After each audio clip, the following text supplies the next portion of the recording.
నమస్తే, నేను మీ రవీంద్రబాబు.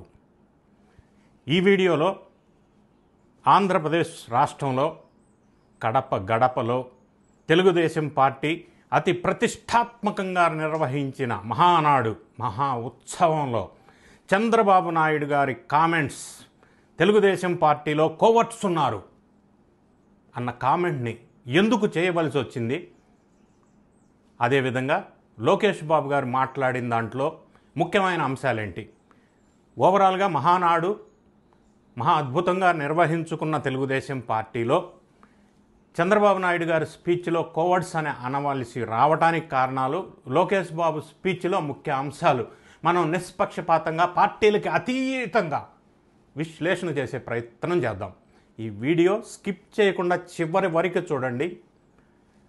మహానాడు తెలుగుదేశం పార్టీ కడపలో సక్సెస్ అయింది అని భావిస్తూ ఉన్నారు. పెద్ద ఎత్తున జన సమీకరణ కూడా జరిగింది. మహానాడు మొత్తం మీద ఒక మాటలో చెప్పాల్సి వస్తే లోకేష్ బాబు మార్కు కనిపించింది అని చెప్పవచ్చు. అయితే చంద్రబాబు నాయుడు గారు శ్రేణుల్ని ఉత్తేజపరుస్తూ ఎంతో సుదీర్ఘంగా వాళ్ళని ఉత్తేజపరిచే మాటలు మాట్లాడారు. అందులో ప్రధానంగా ఆయన ప్రస్తావిస్తూ ఆపరేషన్ సింధూర్ స్ఫూర్తితోటి clean politics, positive politics, progressive politics ఉండాలి అని అన్నారు. వాస్తవం కదా, మంచి మాట. అంటే ఆయన ఉద్దేశం సింధూర్, ఆపరేషన్ సింధూర్ పేరుతో ఉగ్రవాదులను ఎలాగైతే ముట్టజెప్పామో, రాజకీయం అనే ముసుగులో ఉన్న ఆర్థిక నేరస్తుల్ని, ఆర్థిక ఉగ్రవాదులు కూడా ఉండటానికి వీల్లేదు అన్నారు. మంచి మాట, వాస్తవం. అది క్లీన్ పాలిటిక్స్ అనేది ఆయన ఉద్దేశం. రెండోది, చంద్రబాబు నాయుడు గారు వచ్చిన 1 year కాలంలో ఎన్డీఏ ప్రభుత్వంలో చేసిన అభివృద్ధి కార్యక్రమాల గురించి మాట్లాడుతూ, రాజకీయం లేదా ఆంధ్ర రాష్ట్ర ప్రజలు వైకుంఠపాళిలాగా ఇట్లా పడుతూ లేస్తూ ఒక్కొక్కసారి కొంతమందికి అధికారం ఇవ్వటం వల్ల రాష్ట్రం ఎక్కడో వెనక్కిపోతే తిరిగి తీసుకురావటం కష్టం అవుతుంది అన్నారు. వాస్తవమే కదా. మూడో అంశం, ఆయన మాట్లాడుతూ ఈ 1 year కాలంలో 8 lakhs crores చాలా గొప్పగా చెప్పుకోవచ్చు. ఇన్వెస్ట్మెంట్స్, ఇండస్ట్రీస్, పెట్టుబడులు రావటం వల్ల 6 lakhs ఎంప్లాయ్మెంట్ జనరేషన్ జరిగింది దానివల్ల అని చెప్పారు. It's a good indication, very good progress. చాలా సంతోషంగా అనిపించింది. వాస్తవమే కదా. ఇంకొక విషయం అన్నిటికంటే ప్రధానంగా, తెలుగుదేశం పార్టీలో కోవర్ట్స్ ఉన్నారు, జాగ్రత్తగా ఉండాలా అన్నాడు.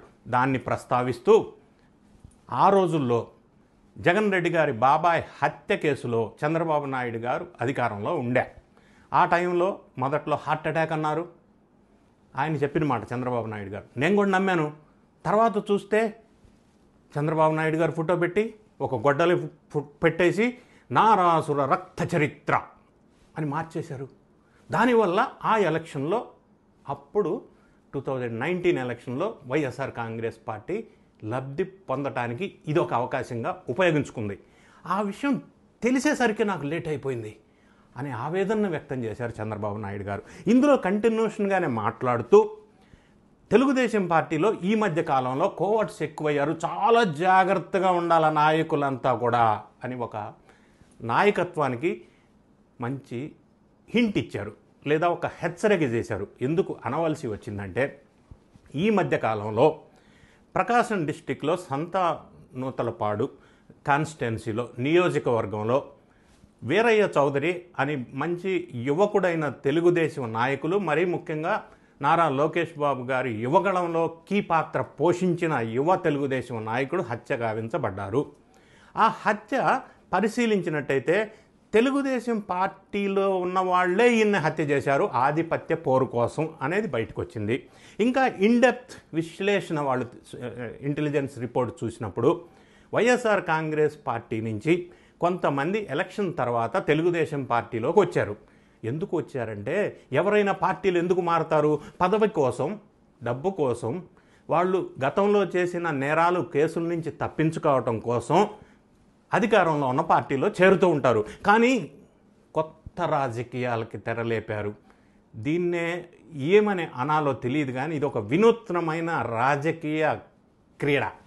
ఇందులో భాగంగా వాళ్ళు కక్ష సాధించుకోవటం కోసం వేరే పార్టీ వాళ్ళు తెలుగుదేశం పార్టీలో జాయిన్ అయ్యి వాళ్ళ పార్టీ ముద్ర వేసుకొని వాళ్ళ పార్టీలో వాళ్ళని చంపటం, అంతమొందించటం, ఎలిమినేషన్ ప్రక్రియ. ఇది కోవట్ రాజకీయం అంటే. ఇది కొత్త రకమైన రాజకీయంగా మనం చెప్పవచ్చును. ఇది ఒక సంఘటన జరిగింది.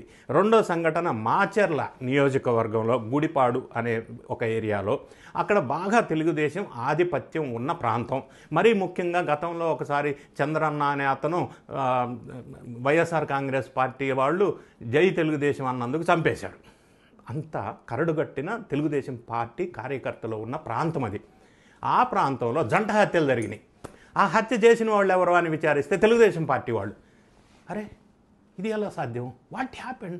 సంథింగ్ గోయింగ్ రాంగ్ అని ఇంటెలిజెన్స్ ద్వారా పూర్తి వివరాలు సేకరించినప్పుడు ఈ హత్య చేసిన వాళ్ళు ఒక స్కార్పియో వెహికల్. ఆ Scorpio vehicle back side JBR Jolakanti Brahmananda Reddy, ప్రస్తుతం ఎగ్జిస్టింగ్ తెలుగుదేశం పార్టీ ఎమ్మెల్యే పేరు కారు పైన. ఆ కారుతో గుర్దేసి జంట హత్యలు 2 హత్యలు చేశారు. అవుట్ల అంటే రంగు ఏం పులివారంటే తెలుగుదేశం పార్టీ వాళ్ళే తెలుగుదేశం పార్టీ వాళ్ళని చంపారు అని. అసలు కట్ చేస్తే సీను, వాళ్ళు వైఎస్ఆర్ కాంగ్రెస్ పార్టీ నుంచి తెలుగుదేశం పార్టీలో జాయిన్ అయ్యి పదవి కోసం కాదు, హత్యల నుంచి కేసుల నుంచి తప్పించుకోవడం కోసం కాదు, బిజినెస్ కోసం కాదు, డబ్బు కోసం కాదు, ఎదుటి వాళ్ళని ఎలిమినేట్ చేయటం కోసం హత్య రాజకీయాలు, తెలుగుదేశం పార్టీ కలర్ ముసుకేసుకొని వాళ్ళల్లోనే హత్య చేసి ఎలిమినేట్ చేసే ప్రక్రియ జరిగింది. ఈ 2 సంఘటనలు బేస్ చేసుకొని చంద్రబాబు నాయుడు గారు కోవట్లు ఉన్నారు జాగ్రత్త మన పార్టీలో అన్నారు. ఇప్పుడు మనం నిష్పక్షపాతంగా ఆలోచిద్దాం. ఎస్, కోవట్లు ఉన్నారే అని అనుకుందాం. కోవట్లను కంట్రోల్ చేయవలసిన బాధ్యత ప్రభుత్వంలో ఉన్న వాళ్ళది కాదా? లేదా తెలుగుదేశం పార్టీ అధినాయకత్వం కాదా? దీన్ని అరికట్టాలంటే కింద స్థాయిలో, విలేజ్ స్థాయిలో, గ్రామ స్థాయిలో, మండల స్థాయిలో వేరే పార్టీ నుంచి వచ్చి ఇక్కడికి జాయిన్ అవుతున్నారు అంటే బ్యాక్గ్రౌండ్ వెరిఫికేషన్ చేసి ఆ కన్సర్న్డ్ ఏరియాలో ఉన్న లోకల్ లీడర్స్ అభిప్రాయాలని పరిగణలోకి తీసుకొని ఇంటెలిజెన్స్ రిపోర్ట్ తెప్పించుకొని అప్పుడు కదా వీళ్ళ పార్టీలోకి జాయిన్ చేయించుకోవాలా? మరి ఆ ప్రక్రియ ఎందుకు జరగట్లేదు? నంబర్ 1. నంబర్ 2, ఈ కోవట్టు రాజకీయాలు అనేది తెలుగుదేశం పార్టీలోనే కాదు, జనసేనలో కూడా ఉండి ఉండవచ్చు, బీజేపీలో కూడా ఉండి ఉండవచ్చు. మరి ఈ 3 పార్టీలు ఒక సమన్వయ కమిటీ ఏర్పాటు చేసుకొని కింద స్థాయిలో ఎవరు వస్తే వాళ్ళని జాయిన్ చేసుకోవటం కాకుండా పూర్తి స్థాయిలో స్కానింగ్ చేసి అప్పుడు జాయిన్ చేసుకోవాల్సిన బాధ్యత ఆయా పార్టీ అధినాయకత్వం మీద ఉంది కదా. ఆ విధమైన చర్యలు తీసుకునేది ఉందా లేదా ఇప్పుడైనా తీసుకోవాల్సిన అవసరం ఉంది ఇటువంటి అరికట్టాలి అంటే. ఇక లోకేష్ బాబు గారు జనాన్ని ఉత్తేజపరుస్తూ 4 పాయింట్స్ సంధించారు ఆయన. తల్లిని చెల్లిని ఇంటిలో నుంచి గెంటించింది ఎవరు? జేబ్రాండ్ లిక్కర్తో 30,000 మంది ప్రాణాలని హతమార్చింది ఆంధ్ర రాష్ట్రంలో ఎవరు? బాబాయిని చంపింది ఎవరు? బటన్ నొక్కుతూనే బాధింది ఆంధ్రప్రదేశ్లో ఎవరు? అర్థమైందా రాజా అని జనాన్ని కొంత ఉత్తేజపరిచే ప్రయత్నం లోకేష్ యంగ్ బ్లడ్ కదా, చాలా చక్కగా ఆ కామెంట్ చేయటం జరిగింది. ఏదేమైనా మహానాడు సక్సెస్ అయినందుకు వాళ్ళని అభినందిస్తూనే కోవర్ట్లు లేకుండా ప్రతి పార్టీ వాళ్ళు చూసుకోవాల్సిన అవసరం ఉంది. Clean, positive, progressive politics encourage చేయవలసిన అవసరం ఉంది. దీన్నంతటా కూడా జాగ్రత్తగా అన్ని పార్టీల వాళ్ళు దీని మీద ఫోకస్ పెట్టి స్కానింగ్ పెట్టవలసిన అవసరం ఉంది. రాష్ట్ర అభివృద్ధికి అందరూ సహకారం చేయవలసిన అవసరం ఉంది. ఈ వీడియో మీకు నచ్చినట్టయితే లైక్ చేయండి, మీ ఫ్రెండ్స్కి షేర్ చేయండి, సబ్స్క్రైబ్ చేసుకోవడం మర్చిపోవద్దు. వీడియోస్ డైరెక్ట్గా మీకు రీచ్ అవుతాయి. Thank you so much for watching.